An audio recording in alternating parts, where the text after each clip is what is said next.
Hello, students. I hope all of you are doing good and in a fresh mind to start learning after summer vacation. In this trimester, we are learning chemistry. Let us have a look at the importance of this subject for a minute.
In this unit, that is chemical reactions and equations, we will be learning about physical and chemical changes. We will be learning about writing balanced chemical equation from a word equation, how to balance an equation, to differentiate the reactions on the basis of chemical changes happening in them, to identify oxidation and reduction reactions happening, and to apply the concept of this in our daily life.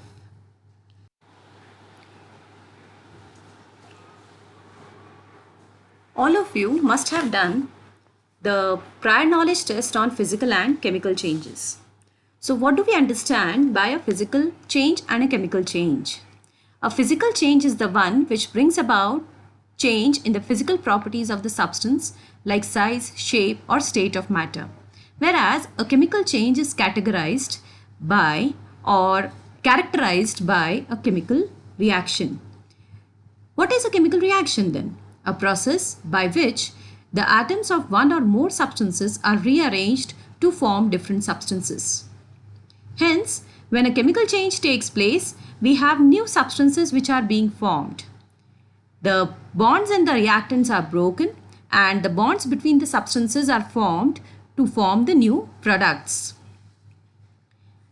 Thus, the properties of the reactants is completely changed and we get the products with a set of new properties altogether. How can we identify that a chemical reaction has taken place? We can identify when we mix two substances and there is a permanent color change, or there is a production of new solid which is insoluble, we call it as precipitate, or when we mix two substances and a gas is formed. And sometimes when we mix two substances, it also releases heat, light or sparks. Any one of these or combination of two or three together indicates that a chemical reaction has taken place. Before we understand how to write a chemical equation, let us know the parts of a reaction.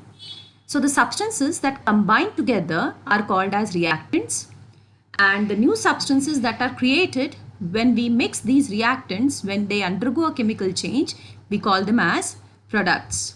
So the new substances which are created or produced by rearrangement of the atoms of the reactant are known as products.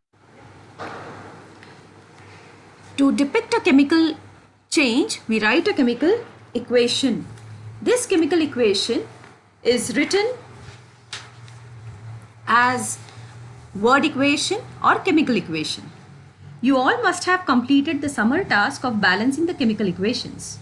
For any chemical reaction, we have two or more than two substances which react, called as reactant. The bonds in these substances are broken and the new bonds are formed to form the products. So the first step is to convert a word equation into basic skeletal equation.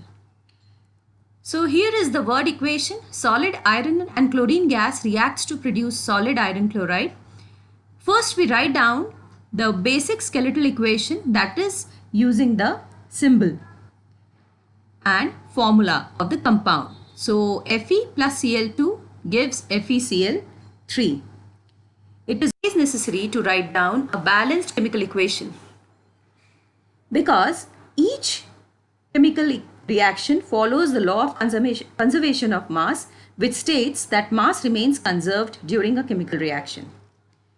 In general, we follow hit and trial method to balance the equations.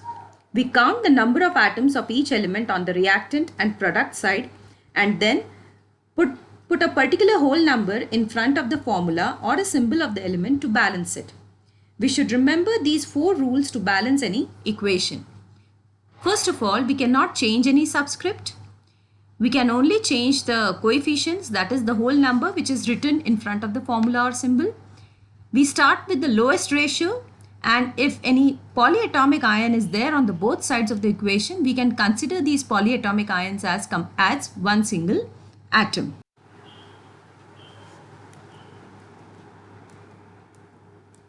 So let us understand the steps to balance the equation now. So we have this simple equation over here, that is hydrogen plus oxygen gives water.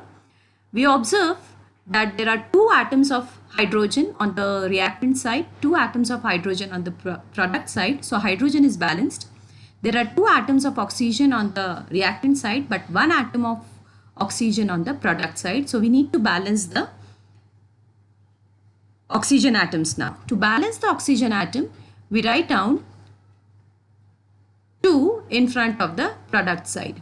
By writing this 2, we have 4 atoms of hydrogen now, and oxygen is balanced with 2 atoms over here and 2 atoms on the product side. So to balance the hydrogen, we write down 2 in front of the hydrogen on the reactant side. So our balanced chemical equation is 2H2 plus O2 gives 2H2O.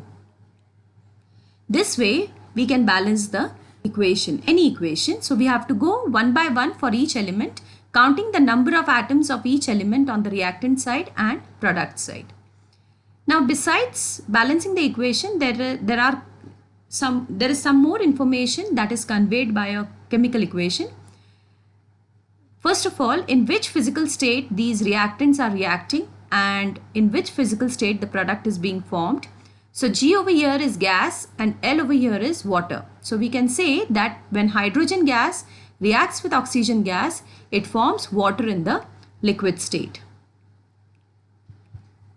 So different states can be written in the brackets as shown over here. A downward arrow indicates a precipitate being formed and an upward arrow indicates the gas being formed. So here is the way to write a complete balanced chemical equation. You can practice balancing these equations in your class task.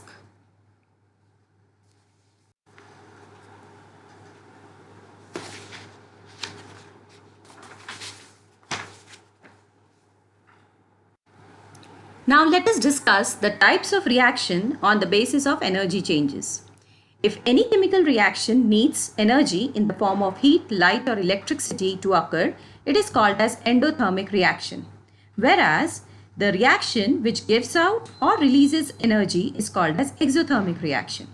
We observe many chemical changes happening around us and also inside us.